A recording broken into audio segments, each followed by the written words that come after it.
जैसा कि आप लोगों को हेडिंग दिख रहा है परम तत्व, आज हम लोग पढ़ेंगे परम तत्व क्या है। तत्व में जो परम है, जो सबसे बड़ा है, वो क्या है, कौन है, उसका क्या कॉन्सेप्ट है वेदों में, इसको हम लोग समझेंगे। और इस परम तत्व को ही ब्रह्म कहते हैं या ब्रह्म कहने लगे। कब से कहने लगे, क्या इसकी बातें हैं, हम लोग देखते हैं आज। तो हमारे साथ बने रहिए।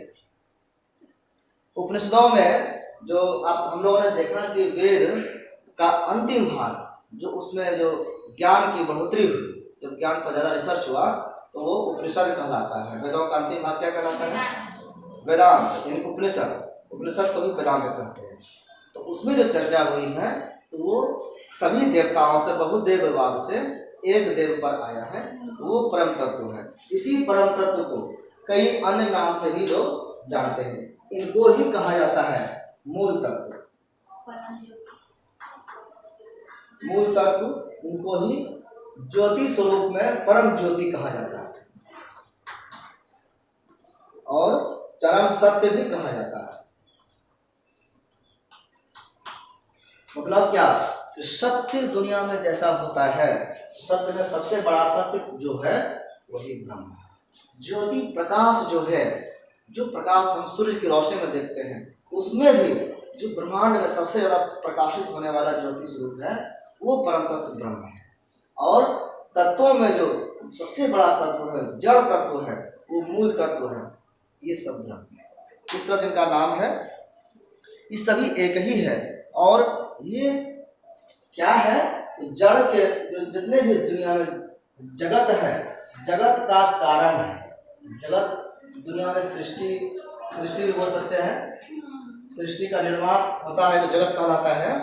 तो इसके मूल कारण जो होंगे, जिन्होंने जगत की रचना की, वो कौन है? वो है ब्रह्म। और न केवल जड़, ये चेतन तत्व के भी मूल है। यानी कि ये जगत जो है, जगत में जड़ भी है, ठीक है, और चेतन भी है। दोनों के मूल में इसमें जड़ और चेतन दोनों है। तो जगत का अगर सृष्टिकर्ता के रूप में ब्रह्म है, तो जगत या संसार या जो जीवों का संरचना हुआ है, वस्तुओं का संरचना हुआ है, तो इस निर्माण में जीव भी है और चेतन, जड़ चेतन भी है, जड़ भी है। तो जीवित भाग जो हमारे अंदर चेतना के रूप में है, चेतन, और जो ऐसे ही पदार्थ के रूप में है वो जड़, दोनों का कारण परम तत्व है, वो ब्रह्म है। इसीलिए इनको जो है ये आत्मा का आधार भी कहा जाता है। संस्कृत में इसको कहता है, देखिए, सत्य सत्य।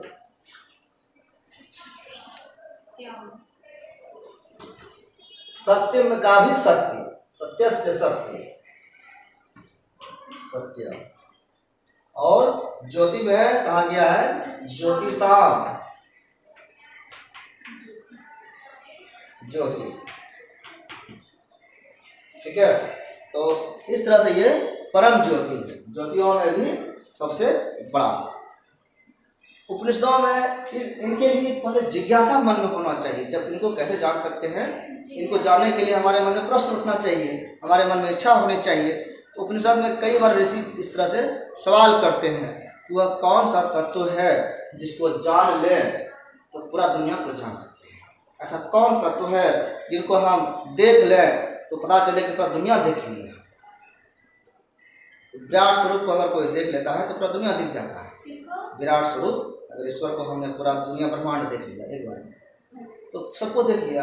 अगर हम कहें कि बक्सर देखना है, बक्सर शहर देखना है, तो हम घूम घूम के देखेंगे, बहुत समय लगेगा और एक बार देख भी नहीं सकते हैं। लेकिन अगर बक्सर शहर है और ऊपर से ड्रोन कैमरा से हम देख रहे हैं या हेलीकॉप्टर से देख लिए चढ़ करके, तो एक बार में देख सकते हैं कि बक्सर ऐसा इतना बड़ा शहर है, इसमें ये चीज़ है। तो उस तरह से इतनी बड़ी ज्योति को देखने का मतलब वो कौन सा चीज़ होगा जिसको देखने के बाद पूरा दुनिया दिख जाए? वो अलग से चीज़ है, वो ब्रह्म तत्व है जो सबसे बड़ा है, जिससे संसार उत्पन्न हुआ, जिसमें संसार उपस्थित है और जिसमें सारा संसार जब प्रलय होगा तो समाप्त किसमें हो जाएगा? ये ब्रह्म है। इसी से जगत का निर्माण हुआ और इसी में जगत फिर प्रलय होकर के लय हो जाएगा, मिल जाएगा। मतलब ब्रह्म के अलावा कुछ भी नहीं बचेगा। तो वो कौन सी शक्ति है? इस तरह का मतलब मन में प्रश्न उठ रहा है ऋषियों को, जिसकी शक्ति से अंतःकरण, प्राण, वाणी, नेत्र, हमारे कर्म, जितने इंद्रियां हैं सभी काम कर रहा है। किसके कहने पर कर रहा है? हम बोल रहे हैं, किसके कहने पर बोल रहे हैं? हमको ये शक्ति कौन दे रहा है? तो वो शक्ति को ढूंढा गया। तो वस्तुतः वेदों का जो प्रारंभिक भाग था, जिसको संहिता कहे, मंत्रों का कलेक्शन था, फिर ब्राह्मण आया वैदिक रीति रिवाज को लेकर के, तो उसमें ही वैदिक ऋषियों ने देवी देवताओं को, बहुत सारे देवताओं को माना, शक्ति के स्रोत है और उनकी स्तुति की। लेकिन उसी के बीच में ये मन में आने लगा कि ये सभी देवता तो है, ये काम देखने वाले, लेकिन इसमें सबसे बड़ा देवता कौन है? सबसे शक्तिशाली देवता कौन है? वो परम तत्व कौन है? उस समय से ही खोजना प्रारंभ हो गया, उनके मन में प्रश्न उठने लगा। उपनिषद काल में जब वेदांत समय में आया तो वैदिक ऋषि अपना पूर्ण ध्यान इसी की विवेचना पर लगाते हैं, इसी पर फोकस करते हैं अपने रिसर्च को। अब परम तत्व को ब्रह्म तो कहा गया है कई जगह पर, और वो कौन है? ब्रह्म का अर्थ क्या होता है? बृहत्तम। ब्रह्म का अर्थ होता है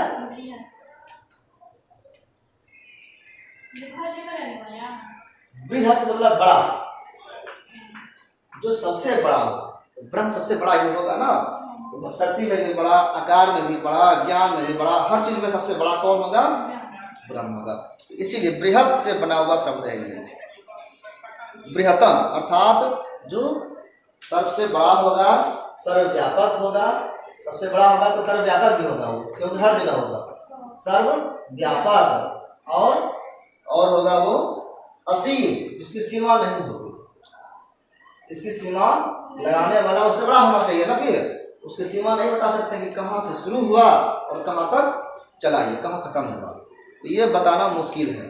तो ब्रह्म तत्व जो है, परम ब्रह्म, इनका सीमा, इसकी गिनती, इसकी संख्या में, इसका आकार कितना साइज है, ये सब चीज़ें नहीं बता सकते हैं। ये सब कुछ असीम है, अनंत है, क्योंकि कर नहीं सकते ना, जिसको नहीं जान पाते हैं उसको अनंत कहा देते हैं।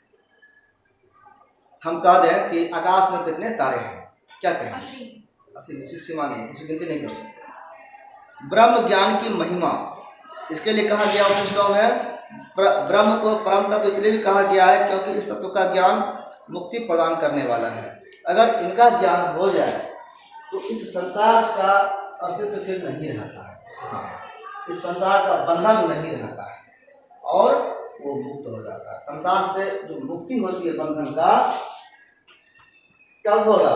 जब ये मोक्ष कब होगा? जब संसार में बंधन जो है, मोह माया, ये सब टूट जाएगा। तो ये कब टूटता है?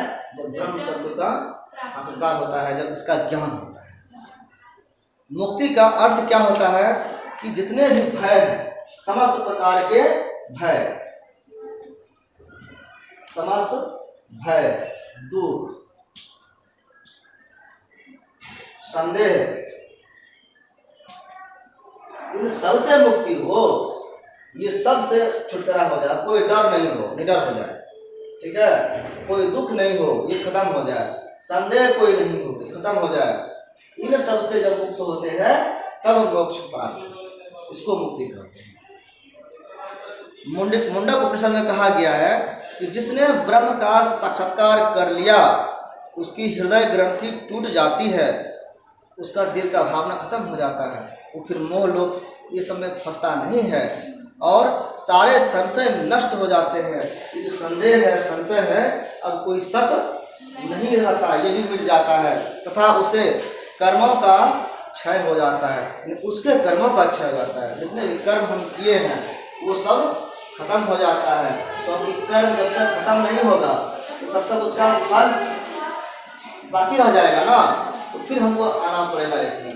तो कर्म क्षय का मतलब कर्मफल क्षय, अब कर्मफल क्षय हुआ तो मोक्ष के हम लोग चल जाते हैं।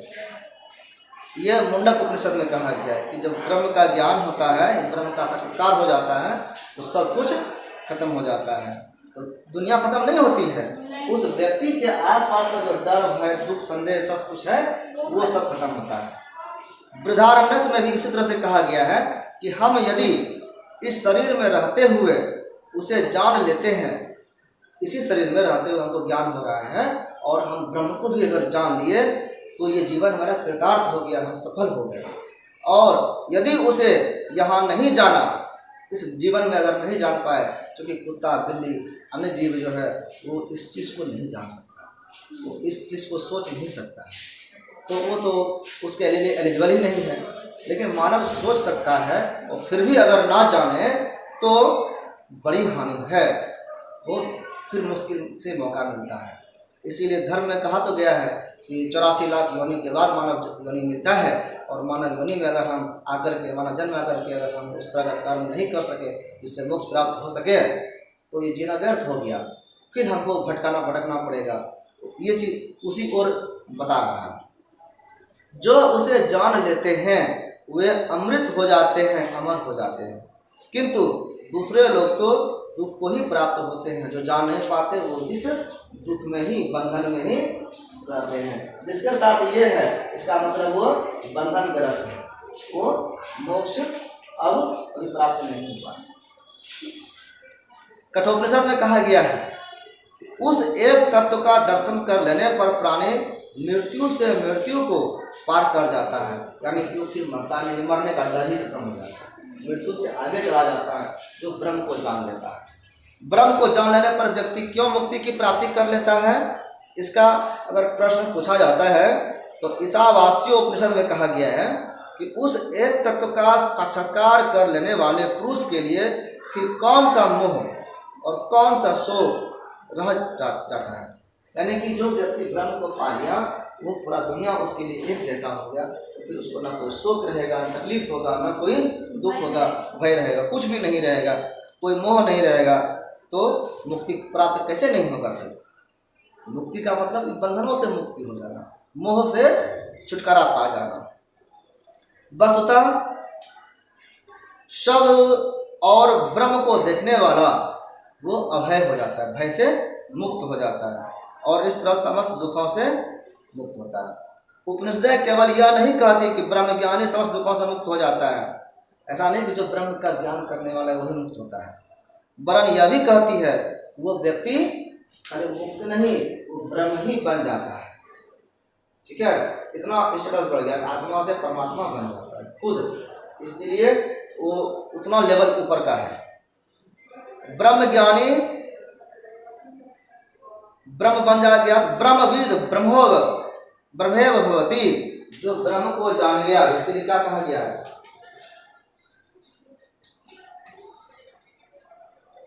ब्रह्मविद, जो ब्रह्म को जान गया, ब्रह्मेव, वो ब्रह्म ही भवति हो जाता है। ब्रह्मविद को, ब्रह्म को जो जान गया, विद जो ब्रह्म को जान के विद्वान बन गया, जान गया, वो ब्रह्म ही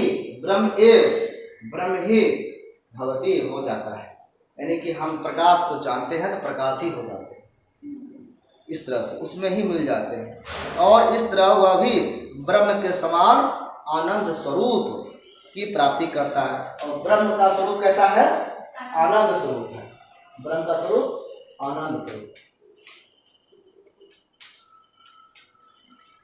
ये आनंदमय अवस्था है, सुख नहीं, सुख से बढ़कर के आनंद है, कभी समाप्त नहीं होता। ब्रह्म ज्ञानी शाश्वत सुख प्राप्त करता है, अन्य नहीं। शाश्वत सुख यानी सुख जो हमेशा टिका रहे। उपनिषदों में इस परम तत्व की निम्नलिखित विशेषताएं पाई जाती है। ये परम तत्व कैसा होगा, उपनिषद में इसकी चर्चा की गई है। ये ब्रह्म तत्व होगा, इसको देखते हैं, परम तत्व जो है कैसा होता है।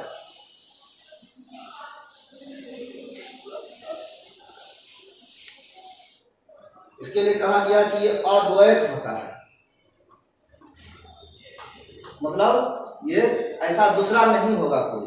ब्रह्म जो होंगे वो अकेला है, एक है। इसके लिए कठोपनिषद में कहा गया है कि जो इस संपूर्ण दृष्टि में अद्वैत ब्रह्म को देखता है वही ज्ञानी है। इसके विपरीत जो इसमें नानत्व तो देखता है वे मृत्यु को प्राप्त होते हैं। इसका उल्टा क्या होगा? नानत्व लिखा है। नानत्व का मतलब हो गया नाना तत्व। हाँ, नाना मतलब बहुत, जो बहुत प्रकार के चीज़ों को देखता है, जो सृष्टि में, दुनिया में, जगत में विभिन्नता देखता है कि ये अलग है, ये अलग है, ये अलग है, भिन्नता देखता है, इसलिए ना जो भेदभाव करता है, भेदभाव देखता है, वो नानत्व वाले हैं, अनेकत्व वाले हैं, इसलिए वो दुख को प्राप्त करता है, कठोपनिषद में कहा गया है। और जो सबको एक ही देखता है, सब एक ही है, वो सुख को प्राप्त करता है, वो मोक्ष को प्राप्त करता है। ये कारण जो इस संपूर्ण दृष्टि में अद्वैत ब्रह्म को देखता है वही ज्ञानी है।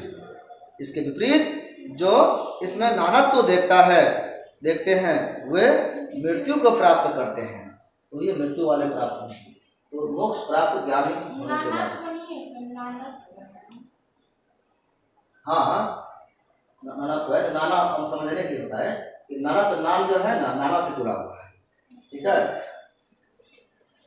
कठोपनिषद में कहा गया है विभिन्न देवता, कठोपनिषद ही है, ठीक है।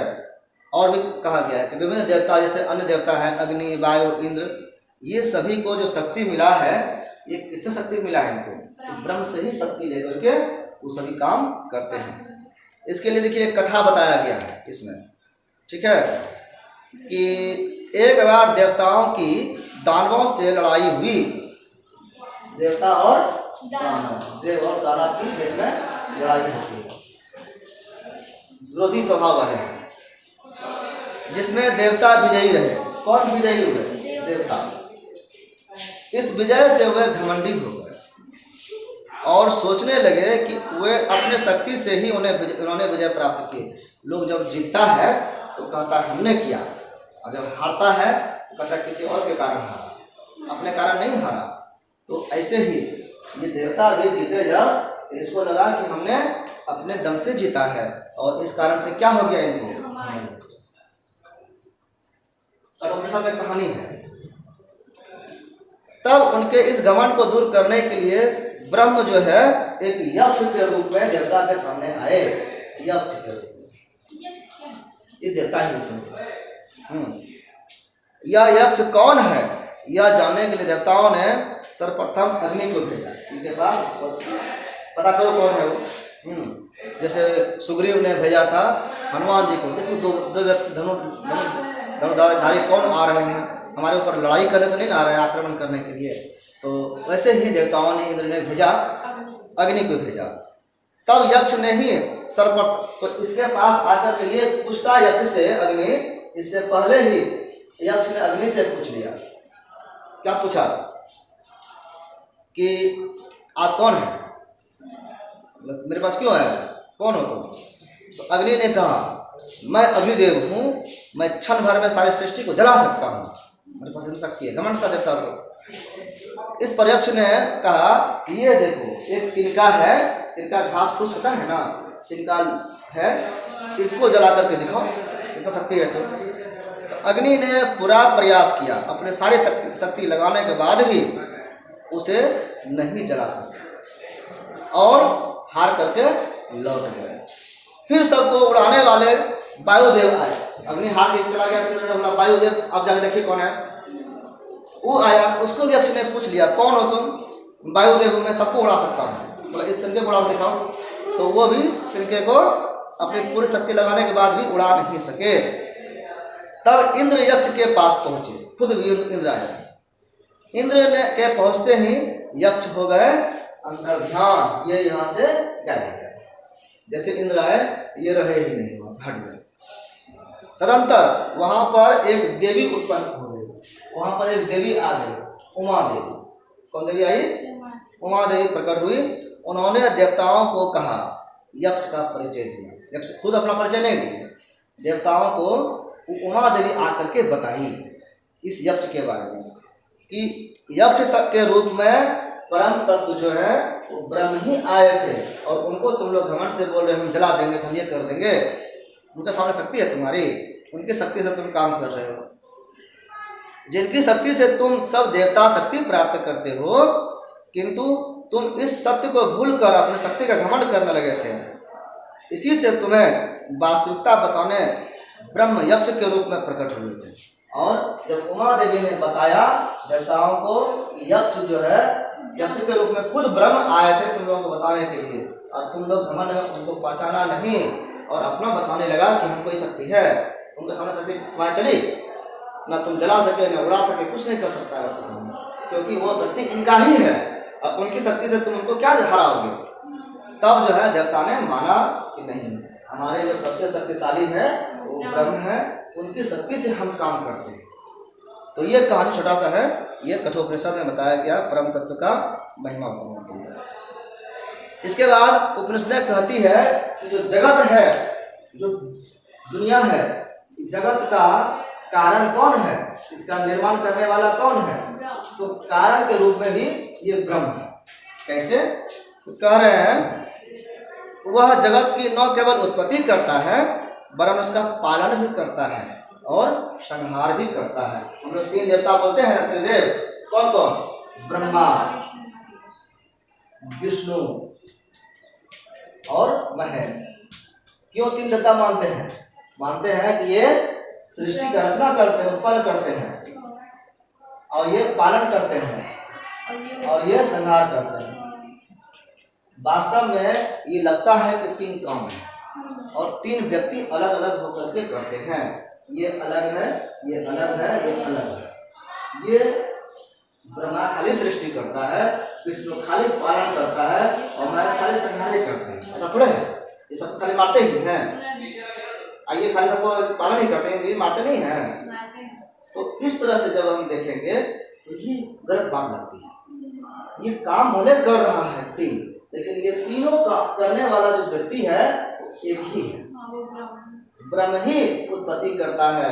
जिस समय उत्पत्ति करते हैं ब्रह्मा हो जाते हैं, जिस समय पालन करते हैं विष्णु हो जाते हैं, जिस समय संहार करते हैं वो महेश हो जाते हैं। तीनों काम अलग है लेकिन इसका करने वाला सब एक ही है, वो ब्रह्म है। ब्रह्म से जगत की उत्पत्ति को उपनिषदों में अनेक उपमाओं के द्वारा समझाया गया। कई उदाहरण इसके लिए दिया गया है कि किस तरह से उत्पत्ति की गई है। जैसे मुंडक उपनिषद में कहा गया है कि जिस प्रकार प्रज्वलित अग्नि से उसी के समान स्फुलिंग निकलते हैं फिर उसी में समा जाते हैं, वैसे ही ब्रह्म से जगत निकलता है फिर उसी में समा जाता है। आप देखे होंगे कि अग्नि जब जलता है उससे चिंगारी निकलता है और चिंगारी निकल के उसी में खत्म हो जाता है, वो कहीं जाता नहीं है। तो वो आग से निकल के आग में ही समाप्त हो जाता है। तो जो सृष्टि है वो उसी चिंगारी की तरह से है। ब्रह्म से चिंगारी निकला और फिर उसी में चला गया। जैसे सागर में बुलबुला होता है, बुलबुला फूटा और फिर उसी में चल जाता है। तो ऐसे ही सृष्टि का निर्माण हुआ है।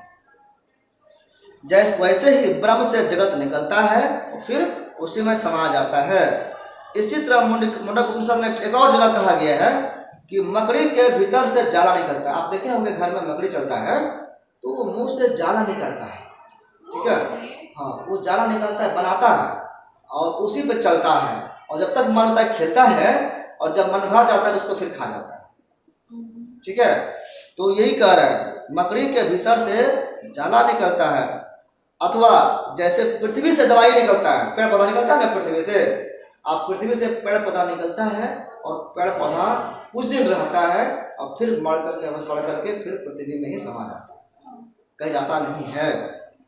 अथवा जैसे जीवित मनुष्य के शरीर में रोए निकलते हैं, बाल निकल रहा है, वैसे ही अविनाशी ब्रह्म से सब कुछ उत्पन्न होता है। ये कहा गया है मुंडक उपनिषद में। जैसे ना यथोर्नाभि सृजते गृहते च यथा पृथिव्याम औषधया संभवन्ति यथा सतः पुरुषात् केश लोमानि तथाक्षरात् संभवति विश्व। ये उदाहरण दिया, पृथ्वी से औषधि निकलना, पुरुष से केश का लोम ये रोआ निकलना, मकड़ी के द्वारा जैसे कि वो जाला बनाना और ख़त्म कर देना, कि उदाहरण है। ऐसे ही सृष्टि का निर्माण ब्रह्म करते हैं। इसके बाद आप परम ज्योति के रूप में अगर देखेंगे, दूसरा जो कहा गया था कि परम ज्योति के रूप में है। उपनिषद ब्रह्म को परम ज्योति भी कहते हैं। वह ज्योतिषाम ज्योति, ज्योतियों की भी ज्योति ये कहते हैं। अपने चारों ओर आप देखेंगे जितने भी प्रकाशमान तत्व है, चाहे सूर्य हो, तारे हो, चंद्रमा हो, विद्युत है, अग्नि है, बल्ब है, सब कुछ, ये सब अपना प्रकाश इसी ब्रह्म से प्राप्त करते हैं। सारा जगत ही उसी के प्रकाश से प्रकाशित होता है। ये भी कठोपनिषद में कहा गया है। आनंद स्वरूप है ये ब्रह्म, और क्या है? आनंद स्वरूप। इसके लिए कहा गया है ब्रह्म का यह लक्षण अत्यंत महत्वपूर्ण माना गया है, आनंद वाला। तैत्तिरीय उपनिषद में ब्रह्म को आनंद स्वरूप बताते हुए कहा गया है कि आनंद से ही सारा जगत उत्पन्न हुआ है।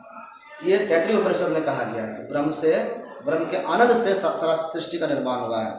आनंद में ही स्थित रहता है और अंततः आनंद में ही लीन हो जाता है। इस तरह से आनंदो ब्रह्मेति व्याजनात्, उसी से सब कुछ होता है। आनंदो ब्रह्मणो विद्वान न बिभेति कदाचन, अर्थात ब्रह्म को आनंद जानने वाला किसी से भयभीत नहीं। जब हमेशा आनंद ही आनंद है तो फिर किसी से डरता नहीं है। डर खत्म हो जाता है। फिर क्यों? हम मरने के बाद भी आनंद में ही जाएंगे, तो फिर खत्म हो गया डर। यदि यह आनंद आकाश में नहीं होता तो कौन जीवन धारण कर सकता था या श्वास ले सकता था? आनंद नहीं है, ब्रह्म नहीं है, तो कोई जीवित भी नहीं रह सकता है, कोई जीवन भी नहीं बन सकता है। बृहदारण्यक में कहा गया है समस्त प्राणी इसी परमात्मा संबंधी आनंद के किसी एक अंश को लेकर जीते हैं। जितने भी जीव हैं वो उनके ही अंश से जी रहे हैं, ये बृहदारण्यक में कहा गया है। ब्रह्म के दो रूप हैं, कहीं कहीं बताया गया है। एक है मूर्त और दूसरा है अमूर्त। ये क्या है? मूर्त मतलब जो दिख सकता हो, और अमूर्त मतलब जो जिसका कोई रूप रंग आकार नहीं हो। इसी तरह से पर अपर कहा गया है। द्वावय ब्रह्मणो रूपम मूर्तम चैवा मूर्तम च, अर्थात ब्रह्म के दो रूप है, मूर्त और अमूर्त। इन्हें ही सगुण और निर्गुण कहते हैं। मूर्त को सगुण कहते हैं, जिसमें गुण हो।